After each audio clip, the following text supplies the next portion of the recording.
ವಿಜಯನಗರ ಜಿಲ್ಲೆಯ ಹೊಸಪೇಟೆ ಸರ್ಕಾರಿ ತಾಯಿ ಮಕ್ಕಳ ಆಸ್ಪತ್ರೆ ಅವ್ಯವಸ್ಥೆಯ ಆಗರವಾಗಿದೆ. ತಾಯಿ ಮಕ್ಕಳ ಆಸ್ಪತ್ರೆಯ ಹೆರಿಗೆ ವಾರ್ಡ್ನಲ್ಲಿ ಫ್ಯಾನ್ ಇಲ್ಲದೆ ಬಾಣಂತಿಯರು ಪರದಾಡಿದ್ದಾರೆ. ಬಿರುಬೇಸಿಗೆಯ ಬಿಸಿಲಿನಲ್ಲಿ ಫ್ಯಾನ್ ಇಲ್ಲದೆ ಬಾಣಂತಿಯರು, ನವಜಾತ ಶಿಶುಗಳು ಹೈರಾಣಾಗಿದ್ದಾರೆ. ಹೆರಿಗೆ ವಾರ್ಡ್ನಲ್ಲಿ ಲಕ್ಷ ಖರ್ಚು ಮಾಡಿ ಹಾಕಿದ ಎಸಿ ಕೆಟ್ಟು ಹೋಗಿದ್ದು, ಅಧಿಕಾರಿಗಳು ರಿಪೇರಿ ಮಾಡಿಸದೆ ನಿರ್ಲಕ್ಷ್ಯ ತೋರಿದ್ದಾರೆ. ಇನ್ನು ಫ್ಯಾನ್ಗಳು ಕೂಡ ಬೆರಳೆಣಿಕೆಯಷ್ಟು ಮಾತ್ರ ಇದ್ದು, ಇರುವ ಫ್ಯಾನ್ಗಳು ಕೂಡ ಕೆಟ್ಟು ನಿಂತಿದೆ ಅಂತ ಬಾಣಂತಿಯರು ಆರೋಪಿಸಿದ್ದಾರೆ. ಮಂಗಳೂರು ಕುಕ್ಕರ್ ಬಾಂಬ್ ಸ್ಫೋಟ ಅಪರಾಧಿ ಮೊಹಮ್ಮದ್ ಶಾರಿಕ್ಗೆ ಜೀವಾವಧಿ ಶಿಕ್ಷೆ ಕೋರಿ ಎನ್ಐಎ ಮೇಲ್ಮನವಿ ಸಲ್ಲಿಸೋದಕ್ಕೆ ಮುಂದಾಗಿದೆ. ಕುಕ್ಕರ್ ಬಾಂಬ್ ಸ್ಫೋಟ ಸಂಬಂಧ ಕಳೆದ ವಾರ ಎನ್ಐಎ ಕೋರ್ಟ್ ಉಗ್ರ ಶಾರಿಕ್ಗೆ 10 ವರ್ಷ ಜೈಲು ಶಿಕ್ಷೆ ವಿಧಿಸಿತ್ತು. ಇದೀಗ ಶಾರಿಕ್ಗೆ ಜೀವಾವಧಿ ಶಿಕ್ಷೆ ನೀಡುವಂತೆ ಮೇಲ್ಮನವಿ ಸಲ್ಲಿಸೋದಕ್ಕೆ ಎನ್ಐಎ ಅಧಿಕಾರಿಗಳು ಸಜ್ಜಾಗಿದ್ದಾರೆ. ಶಾರಿಕ್ಗೆ ಎನ್ಐಎ ಕೋರ್ಟ್ 10 ವರ್ಷ ಶಿಕ್ಷೆ ನೀಡಿದ್ದು, ಈಗಾಗಲೇ ಜೈಲಿನಲ್ಲಿ 3.5 ವರ್ಷವನ್ನ ಶಾರಿಕ್ ಕಳೆದಿದ್ದಾನೆ. 6.5 ವರ್ಷ ಬಳಿಕ ಉಗ್ರ ಶಾರಿಕ್ ಜೈಲಿನಿಂದ ಬಿಡುಗಡೆ ಆಗಬಹುದು. ತನ್ನ 32 ವಯಸ್ಸಿನಲ್ಲಿ ಉಗ್ರ ಶಾರಿಕ್ ಜೈಲಿನಿಂದ ಬಿಡುಗಡೆ ಆಗುವ ಸಾಧ್ಯತೆಯಿದ್ದು, ಆತ ಮತ್ತೆ ವಿಧ್ವಂಸಕ ಕೃತ್ಯಕ್ಕೆ ಮುಂದಾಗುವ ಸಾಧ್ಯತೆಯಿದೆ.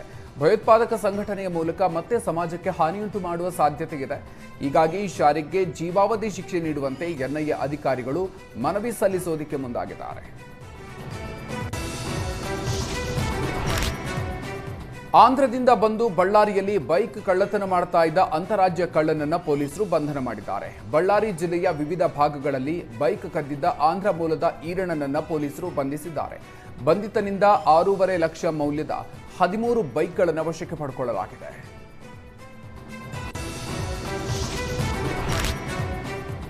ಕಂಪ್ಯೂಟರ್ ಸೆಂಟರ್ನಲ್ಲಿ ಬಾಲಕನೊಬ್ಬ 50,000 ಹಣ ಕದ್ದು ಪರಾರಿಯಾಗಿದ್ದಾನೆ. ಚಿತ್ರದುರ್ಗ ಜಿಲ್ಲೆ ಚಳ್ಳಕೆರೆ ತಾಲೂಕಿನ ಸಾರಿಗೆ ಬಸ್ ನಿಲ್ದಾಣದಲ್ಲಿ ಈ ಘಟನೆಯಾಗಿದೆ. ಚಿತ್ರದುರ್ಗ ಜಿಲ್ಲೆ ಚಳ್ಳಕೆರೆ ಬಸ್ ನಿಲ್ದಾಣದಲ್ಲಿ ನಡೆದಿರುವ ಘಟನೆ ಇದು. ಗುರುಮೂರ್ತಿ ಅನ್ನೋರು ಕಂಪ್ಯೂಟರ್ ಸೆಂಟರ್ನಲ್ಲಿ ನಿಂತಿದ್ದ ಸಂದರ್ಭದಲ್ಲಿ ಹಿಂಬದಿಯಿಂದ ಬಂದ ಬಾಲಕ ಗುರುಮೂರ್ತಿ ಅವರ ಜೇಬಿನಲ್ಲಿದ್ದ 50,000 ನಗದನ್ನು ಕದ್ದಿದ್ದಾನೆ. ಸಿಸಿಟಿವಿಗೆ ಕಾಣದಂತೆ ಬ್ಯಾಗ್ ಮರೆಮಾಚಿ 50,000 ಹಣವನ್ನು ಕದ್ದು ಬಾಲಕ ಪರಾರಿಯಾಗಿದ್ದಾನೆ. ಮದುವೆಯಾಗೋದಾಗಿ ನಂಬಿಸಿ ದೈಹಿಕ ಸಂಪರ್ಕ ಬೆಳೆಸಿದ ವ್ಯಕ್ತಿ ಯುವತಿ ಗರ್ಭಿಣಿ ಆಗ್ತಾ ಇದ್ದಂತೆ ಕಾಲ್ಕಿತ್ತಿದ್ದಾನೆ. ಕೊಪ್ಪಳ ತಾಲೂಕಿನ ಹೊಸೂರು ಗ್ರಾಮದಲ್ಲಿ ಈ ಘಟನೆಯಾಗಿದೆ.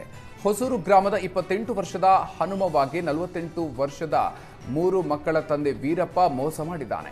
8 ವರ್ಷಗಳ ಹಿಂದೆ ವೀರಪ್ಪನ ಪತ್ನಿ ಮೃತಪಟ್ಟಿದ್ರು. ಪತ್ನಿ ಮೃತಪಟ್ಟ ಬಳಿಕ ಹನುಮವ್ವ ಜೊತೆಗೆ ವೀರಪ್ಪ ಸ್ನೇಹ ಬೆಳೆಸಿದ್ದ. ಮದುವೆ ಆಗೋದಾಗಿ ಹನುಮವ್ವಗೆ ನಂಬಿಸಿ ದೈಹಿಕ ಸಂಪರ್ಕ ಬೆಳೆಸಿದ್ದ.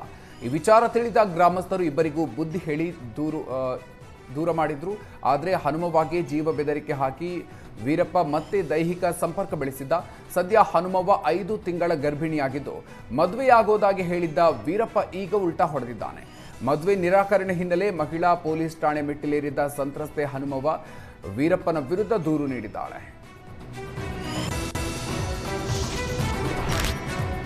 ಬಿಡದಿ ಟೌನ್ಶಿಪ್ ಯೋಜನೆ ವಿರೋಧಿಸಿ ರಾಮನಗರದ ಬೈರಬಂಗಲ ಗ್ರಾಮದಲ್ಲಿ ಪ್ರತಿಭಟನೆ ಮುಂದುವರೆದಿದೆ. ಸಚಿವ ಸಂಪುಟ ಸಭೆಯಲ್ಲಿ ಟೌನ್ಶಿಪ್ ಯೋಜನೆಗೆ ಒಪ್ಪಿಗೆ ಸಿಕ್ಕ ಬೆನ್ನಲ್ಲೇ ರೈತರು ಹೋರಾಟವನ್ನು ತೀವ್ರಗೊಳಿಸಿದ್ದಾರೆ.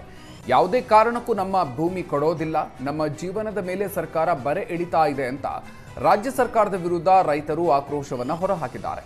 ಸರ್ಕಾರ ಕೂಡಲೇ ಈ ಯೋಜನೆಯನ್ನ ಕೈಬಿಡಬೇಕು, ಇಲ್ಲದಿದ್ದರೆ ವಿಧಾನಸೌಧಕ್ಕೆ ಮುತ್ತಿಗೆ ಹಾಕ್ತೀವಿ ಅಂತ ರೈತರು ಸರ್ಕಾರಕ್ಕೆ ಎಚ್ಚರಿಕೆ ಕೊಟ್ಟಿದ್ದಾರೆ.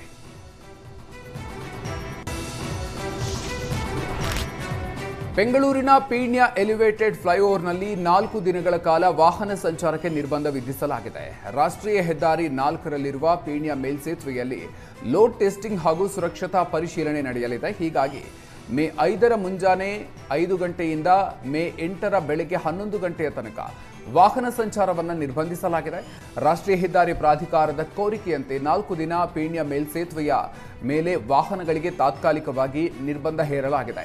ವಾಹನ ಸವಾರರು ಬದಲಿ ಮಾರ್ಗ ಬಳಸುವಂತೆ ಪೊಲೀಸರು ಸೂಚಿಸಿದ್ದಾರೆ. ಸಿಲಿಕಾನ್ ಸಿಟಿ ಬೆಂಗಳೂರಿನಲ್ಲಿ ಮಳೆ ಅವಾಂತರ ಮುಂದುವರೆದಿದೆ. ಮೊನ್ನೆ ಸುರಿದ ಮಳೆಯಿಂದ ತೇವಗೊಂಡಿದ್ದ ರಸ್ತೆ ಕುಸಿತ ಆಗಿದೆ. ವಿಧಾನಸೌಧದ ಸಮೀಪದ ಎಂಎಸ್ ಬಿಲ್ಡಿಂಗ್ ಮುಂಭಾಗದಲ್ಲಿ ರಸ್ತೆ ಕುಸಿದಿದೆ. 6-7 ಅಡಿ ಆಳ ರಸ್ತೆ ಕುಸಿದಿದ್ದು, ರಸ್ತೆಯಲ್ಲಿ ನಿಂತಿದ್ದ ಪೊಲೀಸ್ ಜೀಪ್ ಮಣ್ಣಿನ ಅಡಿ ಸಿಲುಕಿದೆ.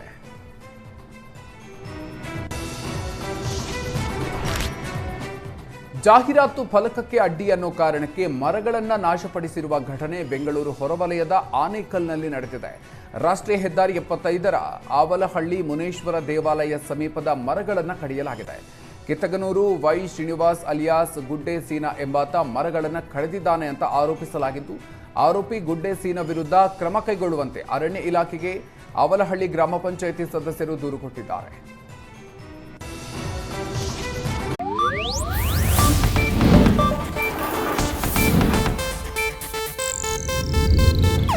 ಇದು ಏಷ್ಯಾನೆಟ್ ನ್ಯೂಸ್ ನೆಟ್ವರ್ಕ್ ಪ್ರಸ್ತುತಿ.